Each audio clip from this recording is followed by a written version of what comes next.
ariko muri roho ntabwo ari mu mubiri. Urumva ko babyarwa na shitani mu mubiri, noneho bakavuka bwa kabiri muri roho iyo babonye agakiza ka Yesu Kristo. Ubwo rero muri makeya babaye abana b'Imana muri roho banyuze muri Yesu Kristo. Ariko none hari abana ba shitani mu mubiri.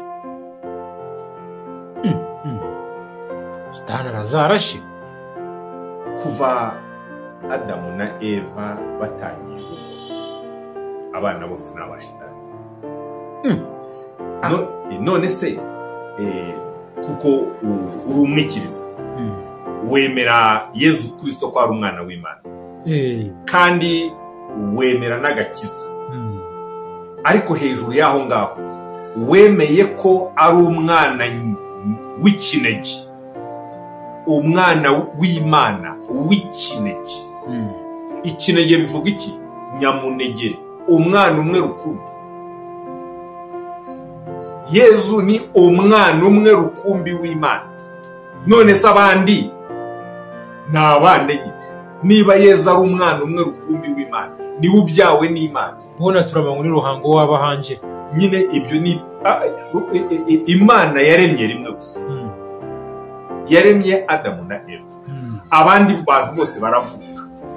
So na Yezu yaravutse rero. Yezu avuka ari umwana w'Imana.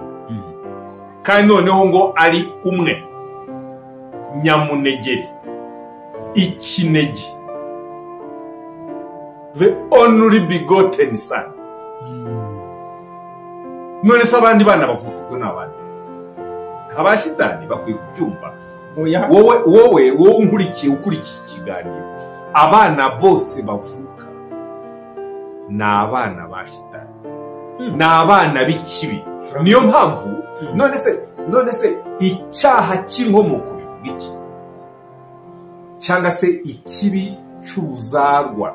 Turamaye ngo ikibi cy'ubuzarwa ruhanga kaciyeho ubwira ubu yarondera Adamu na Eva ibijwaro, izo ntama zahitigwe na shebikingo byahitigwe bikarihirira Adamu na Eva. Songe Adamu na Eva turamanya ngo tibene ikibi cy'ubuzarwa tikiri.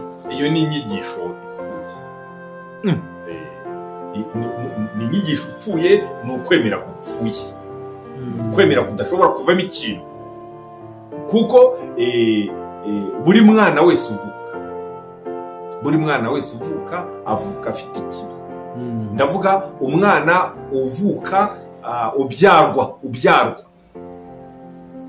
kuko abana bavuka hagati y'ababyeyi babo, umugabo n'umugore. Buri mwana wese uvutse aba afite ikibi, kandi utemeye ko umwana wese avuka afite ikibi, n'agakiza yaba yakira kaba katamufitiye akamaro. Kuko agakiza kaza kavuga ngo ngwino uvuke ku nshuro ya kabiri, uvuke bwa kabiri. Byashoboka. None se niba uravuka bwa kabiri muri Yesu Kristo, ubwo bwa mbere uba waravutse muri indi, uba waravutse muri shitani. Birababaje cyane, ariko ni ukuri kubabaza. Ariko kuri abantu dukwiye kukumva.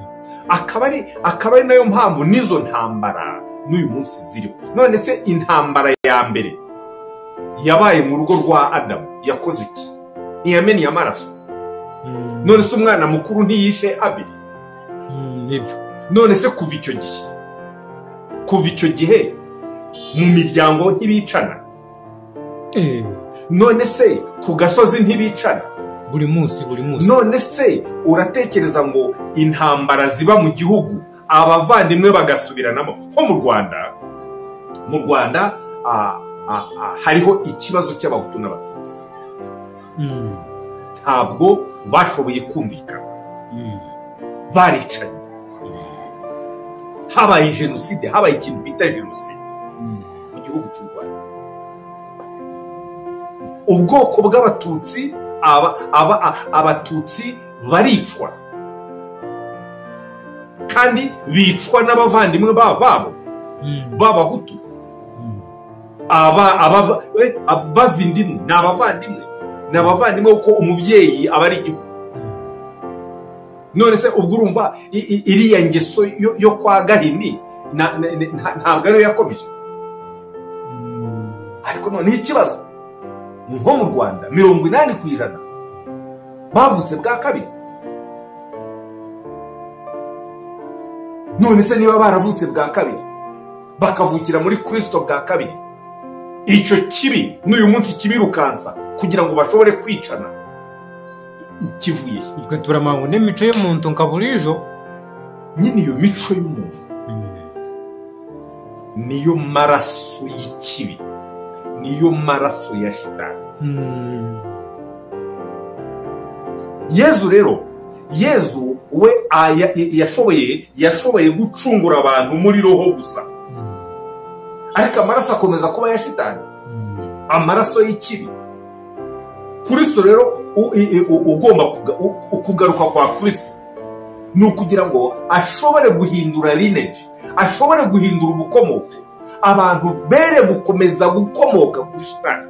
yewe byo gannaho n'ibinji abo koko wacuborora kumva ibyo turamanya Kristo yagaruke mibiri yitu iraze kuhinduka nk'iy'abamarika nyine shagama araze kugihindura ata kandi turamanya ngo umubiri nibwo gwine shagama Kristo yabaragaruka itumbo turaza kuba turi nk'abamarika uzi munsi insa n'igurisya imibiri enagwi imibiri yitwine iraze kuhinduka mu kanya nk'iy'abamarika. Reka dusobanure, uri kuri abanyadini baba bakunda kuvuga Bibiliya bakayisubiramo, kandi ibyanditswe byose hafi ya byose biri mu bimenyetso, noneho ku buryo abantu badasobanukiwe. icyangombwa nuko abantu bagomba kuba bashya bakabaneza. reka mbahereze urugero rw'abahinzi cyangwa se aborozi. umworozi cyangwa umuhinzi iyo ashaka imbuto nziza hari icyo akora, ajya gushaka ubwoko bwiza abugemeke ku bwo asanzwe afite,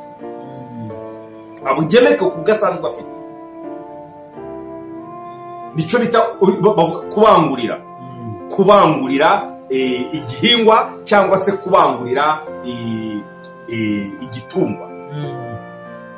ubwo biravuga rero ngo imbuto nziza ayigemeka ku mbuto zisanzwe izafite, noneho akagira icyizere cyo kuzasarura imbuto nziza. na Kristo rero umurimo we n'uwo nguwo. Kristo ni imbuto nziza, ni ukuvuga buri muntu wese agomba kumwakira kugira ngo yigemeke kuri Kristo. Kristo rero afite amaraso meza. ubwo afite amaraso meza, buri muntu wese hano ku isi agomba kubona ayo maraso ya Kristo. nicyo cyari cyamuzanye imyaka 2000 ishize, ariko nta maraso ya Kristo yamenetse ku musaraba, nta bantu bigeze bayabona. none se nk'ubu Kristo yabona umugore wo kumwigemeka? Kristo ndavuga Yezu ntiyari umugabo se, ntiyari umusore se, akaba atarabasa kutasa ko akarya umuhikirire, kandi ibyo bakazi ubivuze neza, ijya bakazi bikaba bitamuritira, ubivuze neza, cyacu muri no gucungura abantu, ubivuze neza. we akaba ari umuhikirire, nkuko maze kugusobanurira. icyiza ukigemeka ku kibi, niyo gahunda y'Imana. ngene kibiti cyose nge kirunja mani. ikibi kimaze igihe nyine kiruta gifite ingufu kurusha ikiza. kuko uri kure byatangiriye mu rugo rwa Adamu. Keni yica umwiza Adamu Abeli. ubwo birumvikana rero ngo ikibi kimaze igihe kirekire kiruta gifite ingufu nyinshi kurusha icyiza. Akaba ariyo mpamvu abantu beza imyaka yose inyuma bose babayeho nabi, bishwe nabi.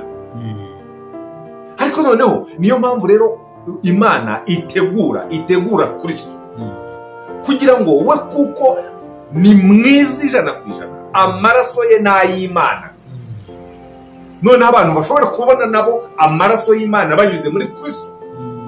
Niyo mpamvu Kristo yavuze ati ntabwo ushobora kugera ku ni njyewe nzira rwose, ni njyewe buzima, ni njyewe kuri. Ni ukuvuga rero umuntu agomba kumwigemekaho, agomba no kumwigemekaho Kristo agifite ubuzima. Ntabwo ugomba kumwigemekaho yapfuye. Icyo nicyo kibazo cyabayeho, abantu bamwigemetseho yapfuye. Niyo mpamvu icyabashije gukizwa ni roho gusa, za roho nizo zakijije, ariko abantu bagombaga kumwigemekaho.